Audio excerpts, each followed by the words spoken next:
Si GM ng MMDA, kasama natin ngayon si GM Nicolas Torre, retired general, dating PNP chief. General Torre, magandang morning! Si Ka Jerry at si Ka Tunying po ito. Ka Jerry, Ka Tunying, magandang umaga sa inyong dalawa at sa inyong mga tagapakinig. Opo. Magandang umaga po. Kumusta po monitoring ninyo sa EDSA ngayon? Okay pa naman, sir. At pinalaparan natin ang northbound ng EDSA at yung ating barrier ay naggalaw na natin doon sa northbound side. At may isa na lang na bus ng New Era University na nire-request natin na alisin para maigalaw na rin ang iba pang mga barrier para maging 3 lanes ang EDSA through and through. Medyo nako doon, medyo napahanga niyo ako doon, pinalaparan niyo yung isa. Kala ko nag-road widening kayo. Hindi, pero naintindihan ko sinasabi niyo, yung barrier kasi kahapon, nakita ko mismo GM, na iniusog ng tama kayo para lumapad yung madadaanan ng mga motorista at ng mga pati nung parang pinaka-ED sa busway, GM? Opo. Yun po, kulang na yung word na busway. Pinalaparan ng EDSA busway. Ayun. Pinalaparan. So pinalaparan ng kahapon EDSA busway. ay isang lane lang na EDSA busway. Kanina sa report ho ng reporter namin, parang 4 na lanes na yung nadadaanan ng mga sasakyan kanina. 4 na lanes, dalawa both sides, sir. Ayun. North side, dalawa. South side, dalawa. Pero ngayon, ang northbound ay 3 na. 3 na. After nung White Plains Avenue. Kasi itong before White Plains Avenue, northbound, ay palalaparan pa dahil may isang bus ng New University nga na hindi pa inaalis. So, based naman sa permit na ibinigay, yan ang naging isang requirement ng permit na wag barahan at wag parkingan ng EDSA.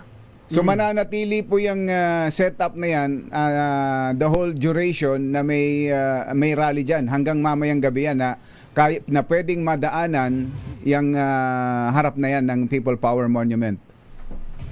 Opo, sir. Kailangan talagang i-maintain natin na open itong EDSA dahil ang major artery natin ay napakarami ng dumadaan dito. Almost kalahating milyon ng mga sasakyan ng dumadaan dito araw-araw. Ay, meron pala kayo pagtatapat sa iyo, General Torre, kahapon. Kasi akala ko kapag dumaan ka ng EDSA sa bandang Mandaluyong na yan, yung malapit doon sa rally site, pwede ka nang dumaan ng EDSA busway. Ng busway. Bumuntot ako sa bus GM. Bumuntot ako sa EDSA busway. Saan part yun? Tapat ng... Ang nangyari kasi, mag-U-turn po sana ako dun sa may Ortigas flyover. Sabi ng pulis, hindi na kayo makaka-U-turn. Dumiretso na kayo dun sa Shaw Boulevard. Doon na lang kayo mag-U-turn. Edi, sinunod ko naman. Tama. Para kapag baba nyo ng EDSA flyover, ayun, tuloy-tuloy, busway, naka-busway kayo. Pag U-turn ko sa may tapat ng Mega Mall po, GM, di ba merong mga stop, mga loading bay doon para sa mga bus. Sa kanan. Sa bandang kaliwa. Dahil sa inner lane yung EDSA busway. Sumunod ako sa bus. Maya nilalapitan na ako nung DOTR. Tinitingnan.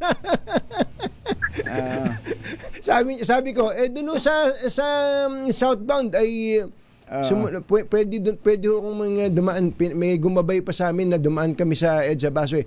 Hindi ho dito, sabi sa akin. O baka yung mga... hindi, linawin nga natin. Ngayon, GM. Pakisuyo nga. Saan ba pwedeng magsimula pumasok sa busway? Okay lang yun, Katunying, dahil ang NCAP naman, mga 3 months pa darating yan. Kung ang mahal pa naman ang multa dyan, di ba? Mapag-iipunan mo pa. Mag-ipon, mga 3 months pa o darating ang NCAP na kwan. At saka magagamit na naman yan sa pag kayo nagrehistro na ulit. Pambira. 5 years pa yan kailangan. GM, magkano yan? 5,000, di ba? 5,000? 5,000 po sa first offense. Ay, ang mahal pala. Kaya nga eh. 20,000 sa second, 20,000 sa third. Oo, kaya sabi ko dun sa nagmamaneho sa akin, total sweldo naman ngayon. Kahapon. Kahapon. Opo, hindi. So, klaruhin nga po natin ngayon yan. Ngayon po, dahil nilaparan nyo yung busway, pansamantala, northbound and southbound, pwede ho bang gamitin nyo ng ibang, saan portion pwedeng gamitin nyo ng private motorist? Sa ngayon po, sir, yung basta lumapad na more than 2 lanes ang busway, pwede na gamit yan. Tinurn off namin ang NCAP dyan. In-off muna namin ang AI na talagang puwipitik-pitik dyan para kumuha ng mga screen capture ng mga violator. So, pero pag 1 lane lang ang bus lane, wag mo silang pumasok. Ayun, yun ang hint. Pag 1 lane lang, bawal. Bawal pa. Yun, okay, good. Okay, kahapon ho, GM, anong estimate ninyo sa naging crowd kahapon, yung hanggang gabi? Well, nag-peak tayo sa 15,000. 15,000. Pero ang average yan nasa 10. Medyo, lumalaro sa 8, 9, 10, gano'n.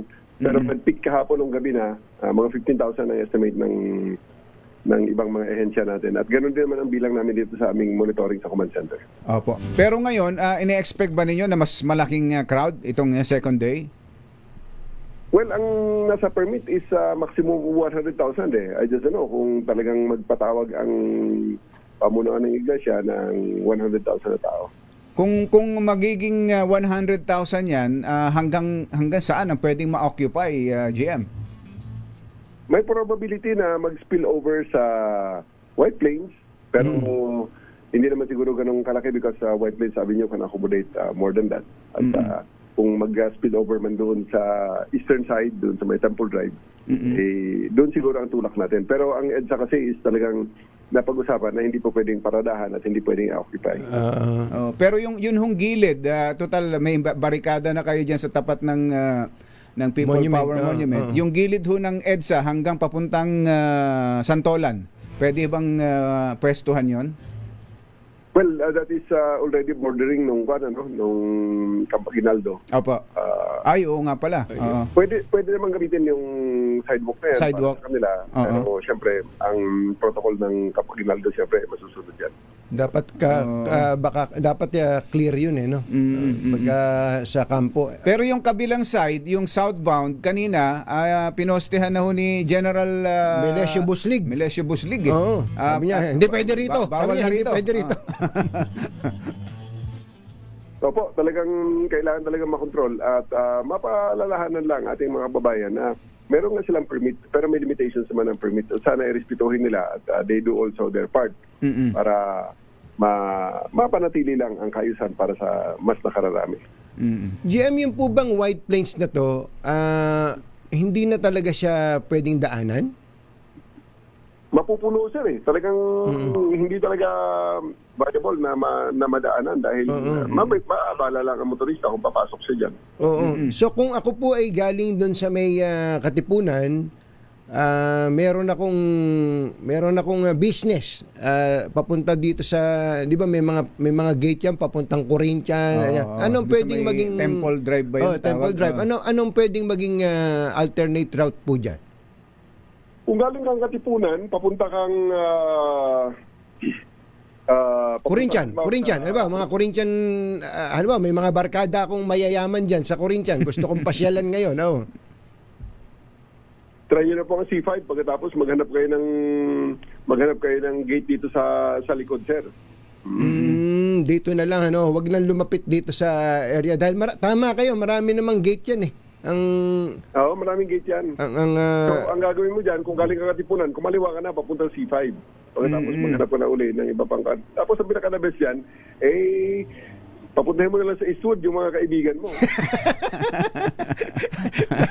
Tama, sila din lang doon. ang pumunta. Basta ang kung hindi naman sasama diyan o hindi naman walang partisipasyon diyan, iwasan na lang GM yung lugar na yan, yung EDSA, Ortigas, White Plains People Power na yan.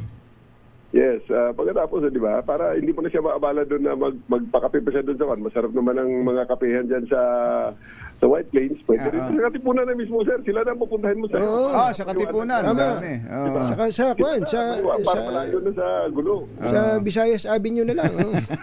So, yan. Isa pa yan. Tonyings. Aba, GM, salamat po sa Thank inyo. you. Thank you, Magandang umaga GM. po.